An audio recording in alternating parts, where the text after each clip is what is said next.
के छ मम्मी हाल खबर? हजुरलाई आज म क्वेसन सोध्छु है, मेरो सब्सक्राइबरहरूले सोध्नु भएको क्वेसन।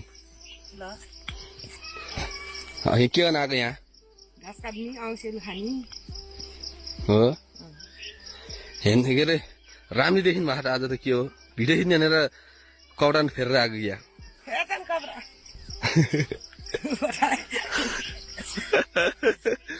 सो मलाई चाहिँ मेरो सब्सक्राइबरहरूले 10-12 वटा क्वेसन चुज गरेको छु मैले।